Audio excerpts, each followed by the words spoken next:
First time in San Juan, mi hijo, capital of Puerto Rico. Immediately was enchanted. The song that's taken over the world. At least in Nick's world. Rico. Man, every page I look at has this song on it. So I took the bus to Caguas. So what's the story behind this? I have no idea. I've just been seeing it everywhere, and I'm like, man, that is catchy. Is it like a fan? Because, I mean, it looks like it was fan made. Yeah, I'm assuming it's from like the same software that I always use for like my songs of the week. But it's like, I don't know, it's just blown up on my TikTok. Because then you were telling me, like, isn't it like the official song now of Puerto Rico? Like, I've been seeing it all over my TikTok too. If I was Puerto Rico, I would jump on this. But yeah, it's definitely made by a fan because it like talks about how it landed on everybody. Yeah, clapping and everyone when we started landed, clapping. And I didn't want to do all the tourist stuff and stuff like that. Yeah. So yeah. Hi, we're Nick and Kristen, and welcome to the Nick and Kristen in the podcast. We're married and we have a 7-year-old. I remembered that I haven't established this for everybody. Like, I'm just assuming people that already listen to our morning show on the radio. New people. Exactly. And now I'm like, we should probably establish ourselves. If you're just joining us now, we are a married couple because things get weird. And we're like, gosh, they sound like they're married. But yeah, so I want to come up with a song for another Washington? City, and but it just doesn't. It's not going to hit the same. Well, it's not, but I mean, it's all in the delivery, right? Because like, who knew that the Puerto Rico song was going to take off? And I mean, like, so this is your time to shine because all the jingles, the Dr. Pepper jingle went super viral, and so you made the video for Squirt. And it went really popular. That's and now this is like, oh, well, if Puerto Rico can have a song, maybe the city of Vancouver, Washington can have a song. And you just show like Highway 99. That's pretty much like it. Yeah. The 99 Saloon and the... It's just like there's like 5 things in Vancouver. So yeah. You can go to the Baskin Robbins and the Panera next to each other. With gas prices right now, I can't be driving around the city filming stuff. It was like $6 a gallon to fill up. It was so insane. I spent $65 filling up our car. I know. And I was like, oh my gosh, it's normally like 40 something bucks. Yeah, it was $80 to fill up our big car. And I'm like, well, now I'm not driving that. Like, it's electric, it's hybrid. But then at the same time, I'm like, should I stock up on gas? Because I saw people like filling up little carton things. And I'm like, it is probably only going to get higher. Yeah. Well, that's what they're saying is like we haven't really felt the impact of things yet, and that's coming. I don't know. Yeah. I don't. But I also think like we don't want to hoard stuff. Like this isn't the pandemic and the toilet paper, right? Like that's why we had a problem. Yeah. Well, we have enough gas. Like, and we're going to get it from somewhere. Yes, we do. The problem is the company is charging us more. Yeah. So, but yeah, everybody's hurting.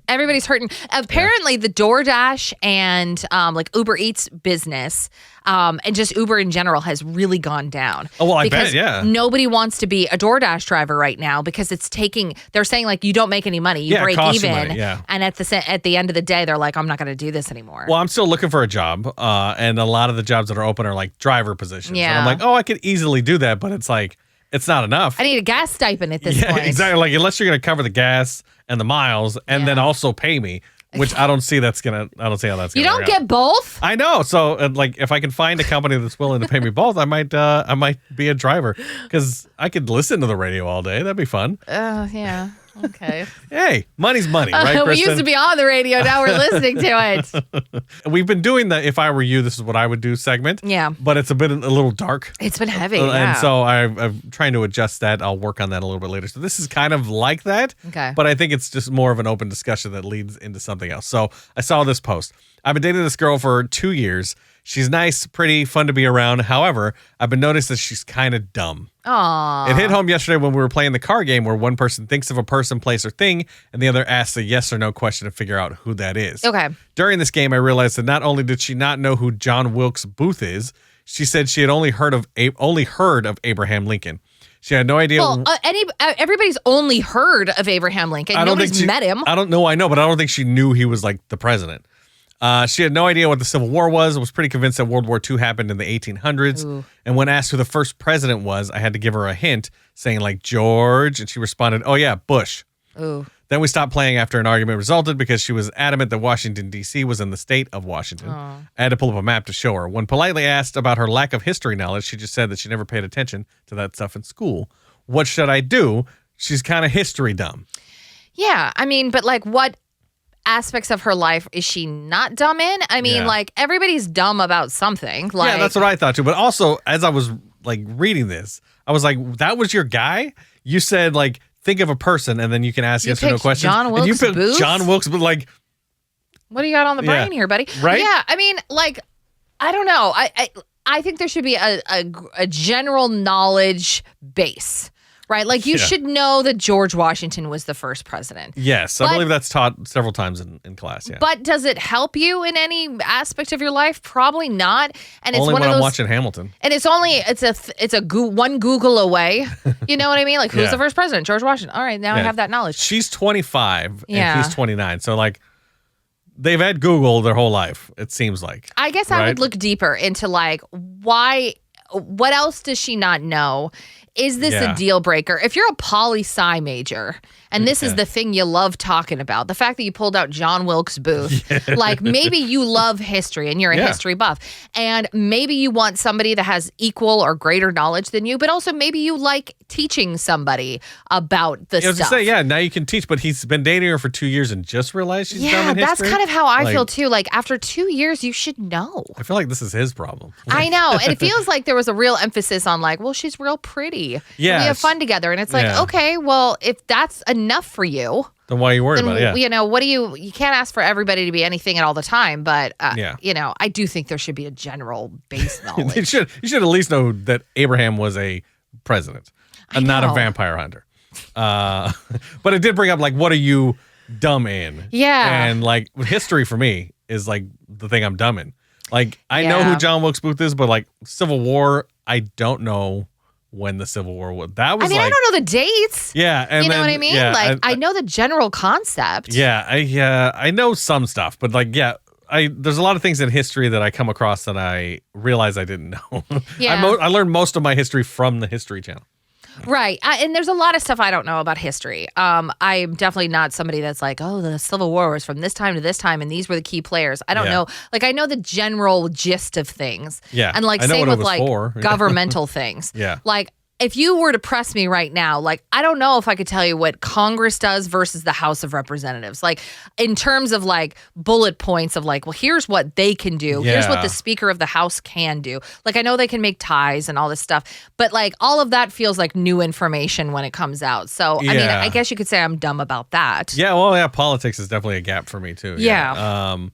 But I think they make it complicated. I think that's why. Because yeah, And there's it like, doesn't feel like they follow their own rules either. So, there's like representatives, there's senators, and then what's the other one? Is that it? Like the House, and yes, the Senate. there's representatives, Yeah. there's congressmen And and, then women, yeah. and I don't know. somebody get Schoolhouse Rock. I'm just a bill. Oh yeah, that's right. That's the only way I know how anything gets done. We've had to cut back on some stuff in life, Mm-hmm. and you brought this up yesterday. You're like, man, I am sick of using these trial size shampoos and conditioners. Yes. So we want to throw that out there because I've been getting stopped in the streets, thinking that we're like struggling. Yes. Yeah, and so I've like a couple people that I've ran into like at the store and like just in the neighborhood, and friends of mine have just been making like, hey man, what can I get you? Like it's very much like, oh, we're good. So yes, Yeah. the context of this is both Nick and I did a morning show in Portland, and Yeah. we were both let go due to budget cuts because the show was let go. Yeah. And so not just one, but both of us lost our jobs. Yes. Now I'm a therapist in the spare time that I've had, and so I've bumped up my clients. So I'm now working full time as a therapist. So I Yeah. have money coming in, but Nick is still unemployed. Yes. And we did go from making a certain amount of money to making a very different amount of money. It's true, But yeah. like, not a lot of people know that I have like a full-time therapy thing. So they just know of us as two people that lost their jobs. So I Yeah, can, which is great. Like it it's was super so sweet. Yeah, sweet. and like I just have a thing with people. It feels like people are pitying It's me. pity, yeah. And it's not false pity. Like I feel no, like they genuinely really want to care. help. Yeah, and they're so generous. And we would do the same if we heard that situation. Yeah. But yes, like our situation is really unique. Both members of the family lost their jobs at the exact same time. Yeah. But I will assure you that I have a full-time job. Like I'm working full-time. We went from 3 full-time jobs though to like 2 To one. or to 1. To one. Like so we've just decided to cut back on all the stuff that we Right. don't need.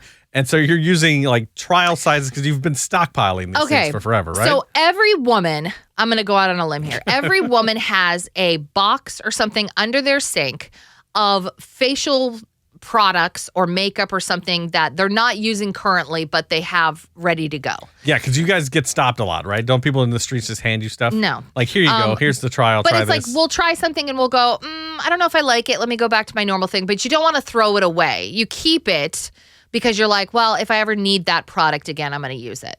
And so I have one of this box under my sink. But it's a lot of the travel sizes or trial sizes of products that I use the full size of. Yeah. So I've run out of the full size. And I will say that I was bougie when it came to my face stuff. Like my face stuff was expensive. Yeah. And so I have some like grocery store facial lotion under my sink. And so I pulled it out and I go, well, great. Now I can use this. I don't have to buy anything.